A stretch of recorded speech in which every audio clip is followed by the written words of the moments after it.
Bismillahirrahmanirrahim. Bismillahirrahmanirrahim. Assalamualaikum warahmatullahi wabarakatuh.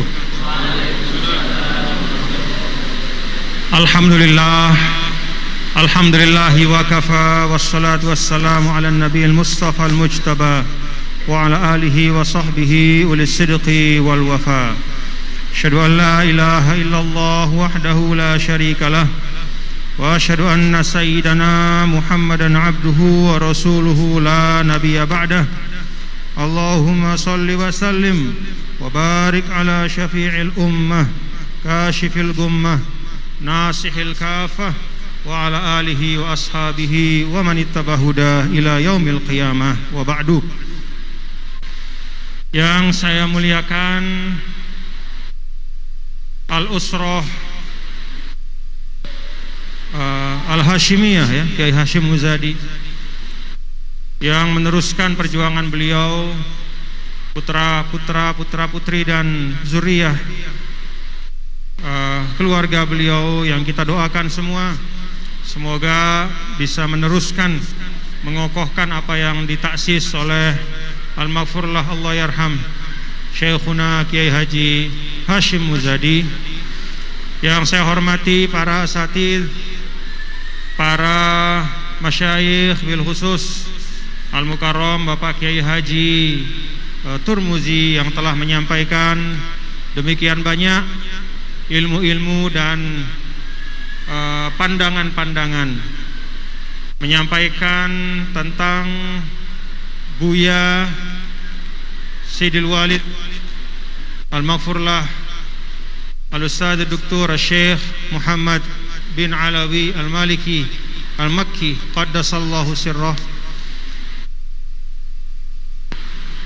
dan seluruh para hadirin dan hadirat sekalian yang saya banggakan dan saya muliakan. Pertama, ya tentu setelah syukur kepada Allah Subhanahu wa taala, saya menyampaikan syukrun wa takdir kepada zuriyah dari guru kita yang berkenan mengundang saya pada pagi hari ini. Diundang oleh keturunan dari guru itu adalah barokah, ya.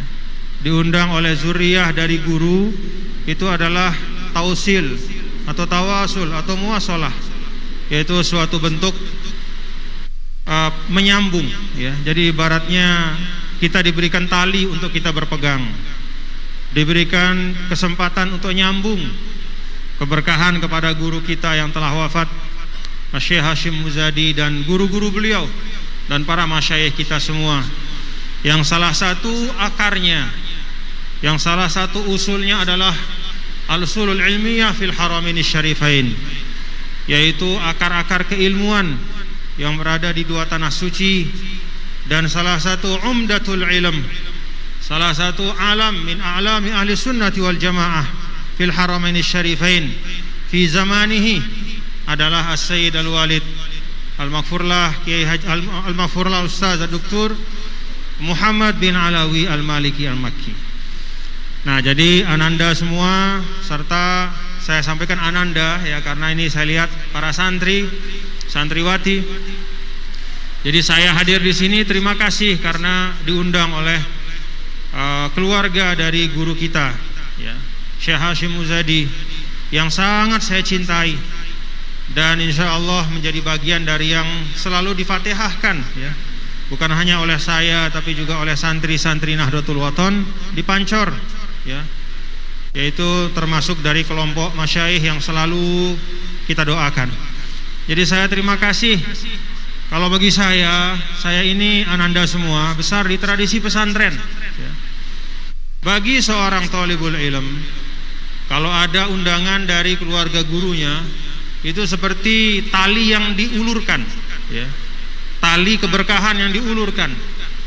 Maka tali ini segera kita ambil, ya, supaya pipa ilmu itu tetap nyambung. Dulu Sidi Syekh Ninida Maulana Syekh menyampaikan bahwa yang menentukan keberkahan bagi seorang talibul ilm adalah kalau dia bisa menjaga pipa ilmunya. Nah, itu sering beliau sampaikan. Apa pipa ilmu itu? Sanad keilmuan. Satu. Yang kedua, apa pipa ilmu itu? Pipa ilmu itu adalah al-ittisalur ruhani, yaitu hubungan rohani, ya, yang terus nyambung antara kita dengan guru kita. Kalau dulu Sidi Syekh menyampaikan bahwa Syekhul Fathi beliau, yaitu Syekh Hasan Muhammadul Masyad, ya, Syekh Hasan Muhammadul Masyad, beliau selalu menyampaikan, ma da'autu illa wa asyraktu Zainuddin ma'i. Saya ini kalau berdoa, kata Syekh Hasan Masyad, itu tidak pernah lupa. Pada saat saya angkat tangan, saya ikutkan murid saya Zainuddin itu di dalam doa saya. Nah, itu artinya apa? Ada ittisal ruhani. Jadi kalau seorang murid, ya, punya cita-cita, ya, di dalam perjalanan keilmuannya, salah satu cita-cita yang perlu, ya, dia tanamkan dalam dirinya adalah agar gurunya mencintainya. Kalau gurunya mencintainya, maka setiap kali gurunya berdoa, namanya diikutkan, ya. Setiap kali gurunya melakukan kebaikan, muridnya juga diingat. Dan itu yang disebut dengan ittisal ruhani. Jadi saya terima kasih kepada Gus Yusron, ya, yang telah mengundang. Mudah-mudahan ini ittisal ruhani antara, tidak hanya antar pribadi, ya, antara saya kepada guru kita Syekh Hashim Muzadi, tapi juga antara Al-Hikam dengan Nahdlatul Wathon Diniyah Islamiyah yang didirikan oleh Maulana Syekh di Pancor. Hari ini kita dapat kemuliaan, ya, bisa mempelajari, bisa membaca, ya, bisa mengambil faidah dari salah satu muallafat dari guru kita Al-Maghfurullah Sayyid Muhammad bin Alawi Al-Maliki Al-Makki. Dan saya, ananda semua, menerima, ya, permintaan dari beliau untuk bedah buku. Walaupun bedah buku itu istilah yang terlalu tendensius lah, ya. Orang bisa membedah buku itu kalau dia lebih hebat dari yang dibedah, gitu. Ini kita ini kan apa, ya? Kita ini berdoa supaya dapat, ya, sedikitlah dari keberkahan beliau, ya. Jangankan melebihi, menyamai pun itu ibarat antara As-Sara wa Suraya, ya, antara tanah dengan langit itu, bintang-bintang di langit paling tinggi, jauh sekali. Jadi ini bukan bedah buku, ya, tetapi ini lebih kepada talamusul barakat, yaitu talamus, upaya terus-menerus untuk kita mencari keberkahan, ya, mengambil hal-hal baik dari fotokopi ulama salaf. Nah, saya katakan fotokopi ulama salaf, ya, karena kalau dari sisi al-haitsiyatuz zamaniyah, ya, dari sisi waktu, ya, Buya Al-Walid ini adalah min ulama'il khalaf, ya. Beliau hidupnya, ya, adalah pada masa akhir, ya, abad 20. Tapi, ya, min haitsu, ya, asalatul ilm, ya, dari sisi otentisitas keilmuan, beliau ini adalah ibaratnya ulama salaf. Karena itu saya istilahkan fotokopi ulama salaf, ya. Nggak banyak fotokopi. Nih, kalau di sini di mana-mana banyak fotokopi, ya, tapi fotokopi ulama salaf tuh nggak banyak, ya. Salah satu diantaranya adalah guru kita ini. Kita dapat kesempatan untuk talamusul barokah. Dan saya ingin sampaikan kepada ananda semua, ya. Ini saya nggak tahu apakah Kiai Turmuzi sebagai salah seorang murid beliau juga pernah disampaikan kepada beliau, ya, kira-kira seperti apa penyampaiannya. Tapi satu hal yang saya perhatikan dari Sidil Walid itu adalah beliau memiliki ihtimam, ya, yang sangat luar biasa kepada para santri dari Indonesia. Jadi murid-murid beliau yang dari Indonesia itu dibimbing, ya, dibimbing, bukan hanya sekedar diajar, dibimbing. Bahkan tidak hanya dibimbing sampai tingkat menyelesaikan di Al-Madrasatur Rasaifiyah, ya. Bahkan dibimbing ketika mulai berdakwah di Indonesia. Bahkan dibimbing tidak hanya ketika mulai berdakwah, sampai membangun madrasah. Saya tahu misalnya dulu salah seorang murid beliau yang menemani beliau ke Pancor, namanya Syekh Ihya Ulumuddin, ya. Beliau kalau tidak salah dibangunkan sekolah, ya sih, dibangunkan sekolah di Gresik oleh gurunya, oleh Buya Sidil Walid di Malang, ya. Di Malang. Jadi ini perhatian luar biasa. Wallahu alam apa rahasia dari perhatian beliau yang sangat istimewa. Tapi kalau saya boleh, ya, mencari kira-kira apa sebabnya, mungkin salah satunya adalah karena Buya Sidil Walid ini memang menumpukan harapan kepada murid-muridnya yang ada berasal dari Indonesia untuk meneruskan manhaj Ahlus Sunnah wal Jamaah. Jadi beliau itu punya harapan besar, ya, kepada santrinya dan kepada umat Islam di Indonesia, bahwa Ahlus Sunnah wal Jamaah yang merupakan manhaj as-sawadil a'zam, ya, minal muslimin, manhaj al-a'immatil mujtahidin, itu diharapkan untuk dapat dijaga dan diteruskan oleh umat Islam yang ada di Indonesia. Nah, kalau bicara tentang Ahlus Sunnah wal Jamaah, ya tentunya yang membawa obornya nanti adalah diantaranya Ananda semua. Nah, jadi ini perhatian, ya, dan bukan hanya dari Sayyidul Walid, guru saya, ya, Fadilatul Imamil Akbar Syekh Ahmad Muhammad At-Tayyib, Syekhul Jami' Al-Azhar, beliau juga punya perhatian sangat istimewa kepada anak-anak Indonesia. Jadi mahasiswa Indonesia itu diperhatikan, diberikan taujihat yang khusus, diberikan bimbingan yang khusus. Kenapa? Nah, salah satu yang sering beliau sampaikan kepada kami adalah bahwa ta'zizul wasatiyah, dalam bahasa beliau, mengokohkan, ya, wasatiyatul Islam, ya, atau wasatiyah di dalam beragama. Itu diharapkan umat Islam di Indonesia inilah yang bisa meneruskan dan membawa. Kata beliau, balash khalas nihna fil buldanil arabiyah illi nu'ani minat takfir wa tabdi' wa minat tafarruq, minal ikhtilafat allati intahat ilal hurub. Cukup kami, kata beliau, bangsa-bangsa Arab sekarang, ini kata Fadilatul Imamil Akbar Grand Syekh Al-Azhar, berpesan kepada kita semua, kami semua dan kita semua, cukup kamilah yang merasakan akibat dari ekstremisme dalam beragama, ya.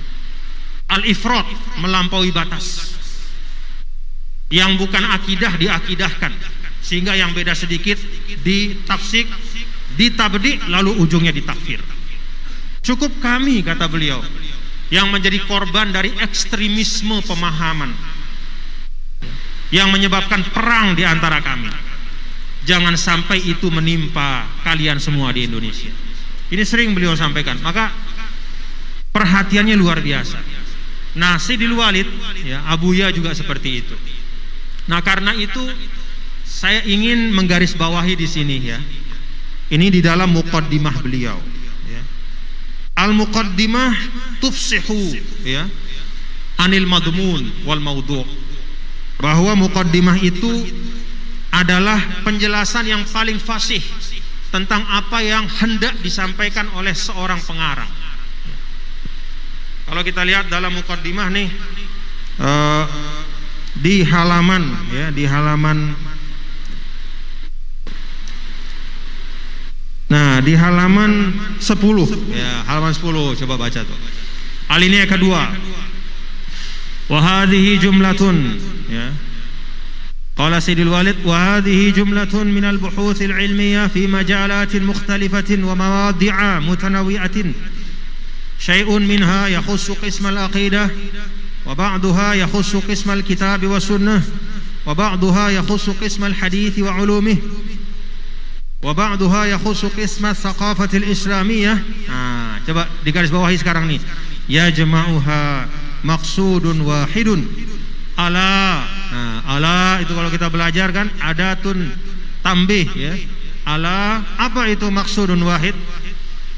Jadi tujuan utama dari disusunnya kitab ini yang menghimpun, ya, 4 kelompok besar pembahasan. Ada pembahasan tentang akidah, ada pembahasan tentang Al-Quran, hadis, ya, kitab sunnah, ada pembahasan tentang ulumul hadis, dan ada pembahasan tentang as-thaqafatil islamiyah, yaitu tema-tema yang sering diperbincangkan, ya, di kalangan umat. 4 kelompok besar ini, coba lihat, ya jama'uha maqsudun wahid, ya. Ini diikat oleh benang merah, kira-kira begitu, ya. Diikat oleh satu benang merah. Apa itu? Ala wa huwa bayanu manhajil islamil wasati, al wasati, manhajul islamil wasti alladzi la ifrata fihi wa la tafrita. Jadi 4 tema besar ini, ya, diikat atau diuntai, ya, dalam satu pembahasan yang komprehensif untuk menjelaskan, ya, manhaj al-Islam al-wasat. Ya. Al-wasat di sini bukan sifat dari Islam, tapi sifat dari manhaj. Ya.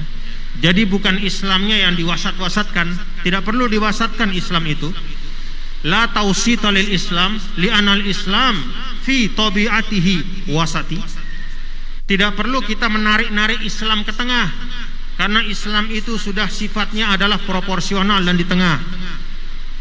Tetapi yang dimoderasi adalah manhaj.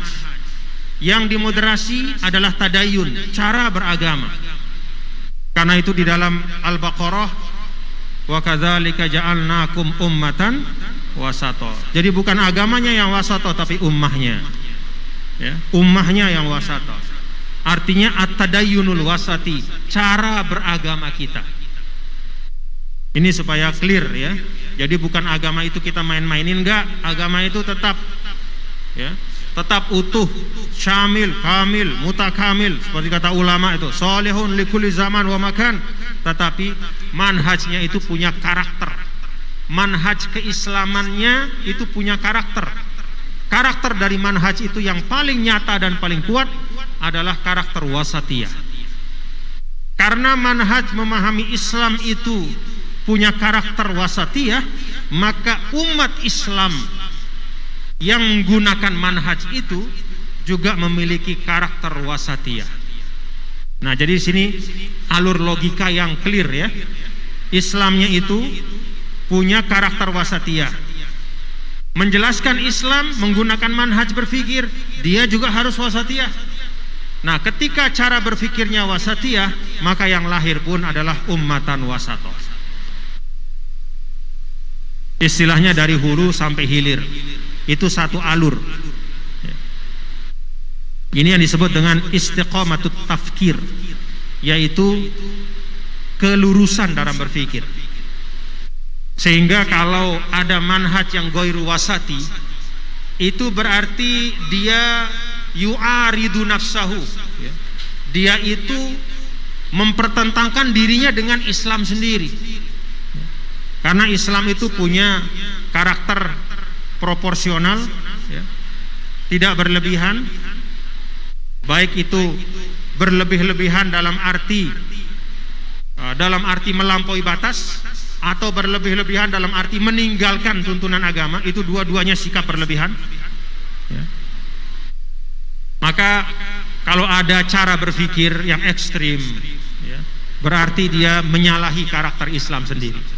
Nah, ini yang ingin saya ajak kita menggarisbawahi ya, bahwa beliau berlelah-lelah menyusun kitab ini ya, adalah untuk memberikan kita satu pemahaman ya, penjelasan tentang cara ulama di dalam memaknakan teks-teks, cara ulama di dalam merumuskan pemikiran keagamaan. Nah, kemudian beliau sampaikan kelanjutannya, fi tanawuli hadhil qadaya wal hukmi ala tilkal masail.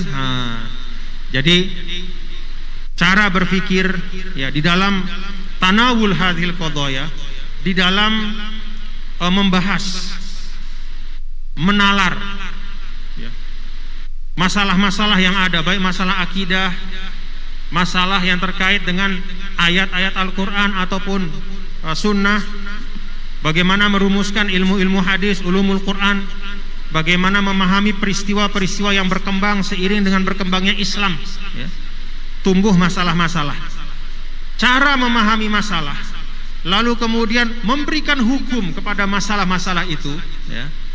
Nah, ini cirinya ya, dari yang dirumuskan oleh para ulama itu akan kelihatan benang merahnya semua. Nah, ini yang disebut dengan al-manhajul wasat ya, metode pertengahan. Ada teks, ada akal, dua-duanya dipakai secara proporsional. Ada teks, ada adat, dua-duanya juga diperjumpakan ya, secara proporsional. Sampai misalnya kalau dalam urusan adat itu kan apa? Al-adatu muhakkamatun, al-adatu muhakkimatun ya. Jadi kebiasaan-kebiasaan yang tumbuh berkembang di masyarakat, ketika datang teks-teks agama itu tidak serta-merta semuanya dibuang, tidak. Tapi kemudian ada proses untuk kemudian ditransformasikan menjadi sesuatu yang positif ya. Dimuatkan nilai-nilai yang mulia, sehingga tidak hanya merupakan kesepakatan antar individu, tetapi juga di situ ada spiritualitas ya. Ada nilai-nilai yang luhur ya.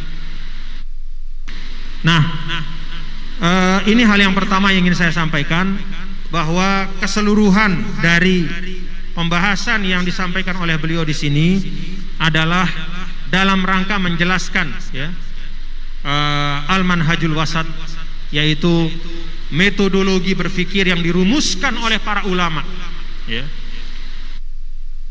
Kalau kita bicara tentang para ulama, itu akarnya adalah kepada masa Rasul ya. Jadi jangan kita jangan kita terbawa oleh dikotomi ya, bahwa kalau bicara tentang rumusan para ulama itu seakan-akan terpisah ya dari apa yang ada pada masa Rasul dan para sahabat ya. Tabi'in, tabi'in, tidak. Tapi yang dirumuskan oleh para ulama itu adalah proses sistematik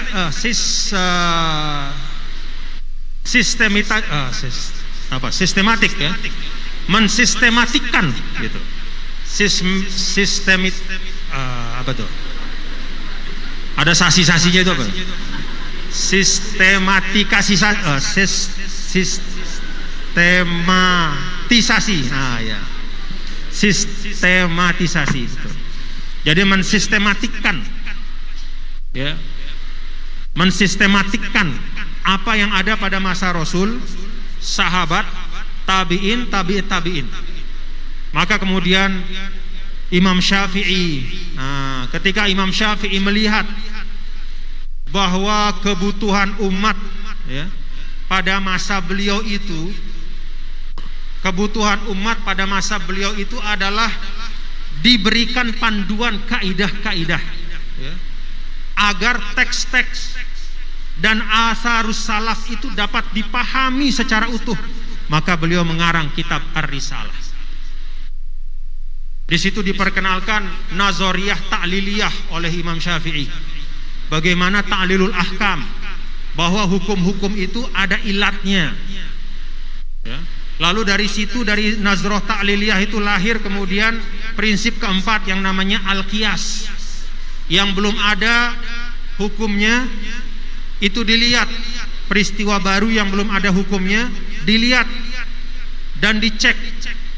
Kalau ada preseden pada masa Rasul yang bisa digunakan untuk menjadi panduan berdasarkan kesesuaian ilatnya dan seluruh prosesnya tercapai, maka diberikan hukum seperti hukum dari peristiwa yang lalu itu, karena ada kesesuaian. Itu Imam Syafi'i. Jadi Imam Syafi'i ketika melahirkan kias itu bukan ngarang-ngarang bapak-bapak, tapi itu adalah sistematisasi, ya, formulasi dari ajaran Nabi, sahabat, tabi'in. Sebelum Imam Syafi'i ada Imam Abu Hanifah, ya. Imam Abu Hanifah kan menggunakan kaidah apa? Istihsan. Istihsan itu bukan 100% pandangan rasional saja, tidak, tapi ada basisnya dari sunnah Rasul, dari peninggalan para sahabat, tabi'in. Ketika Imam Malik bin Anas merumuskan misalnya apa? Al-Masalihul Mursalah misalnya sebagai kaidah hukum, itu juga bukan berarti bahwa bahwa beliau itu membebaskan dirinya dari teks-teks agama, tidak, tapi itu bagian dari sistematisasi, ya, sunnah Rasul dan sunnah para sahabat. Demikian pula ketika Imam Ahmad bin Hambal merumuskan misalnya istishab sebagai kaidah hukum, itu juga bagian. Nah, manhaj Islam al-wasat merangkum semua kaidah-kaidah ini. Jadi kaidah yang dirumuskan oleh imam yang 4, ya, oleh Imam Abu Hanifah, oleh Imam Abu Abdullah Muhammad bin Idris Asy-Syafi'i, oleh Imam Malik bin Anas, Imam Daril Hijrah, oleh Imam Ahmad bin Hambal, Imam Sunnah, semua kaidah-kaidah yang dirumuskan oleh beliau-beliau dan ulama-ulama, ya, yang menjadi tokoh-tokoh dari mazhab yang 4, termasuk juga di luar mazhab yang 4. Misalnya ada Imam Al-Laits bin Sa'ad, ada Imam Abu Thawr, ada Imam Tabari, imam-imam mujtahid mutlak yang telah merumuskan kaidah-kaidah hukum. Keseluruhannya itulah yang kemudian menjadi panduan di dalam menganalisa, di dalam merumuskan, dan kemudian sampai pada hukum terhadap suatu masalah. Itu semua masuk di dalam manhaj Islam al-wasat. Nah, karena itu para ulama kita, ya, ananda semua ini, kalau kita bicara nih tentang manhaj wasatiyah, misalnya di Al-Azhar, kalau bicara tentang manhaj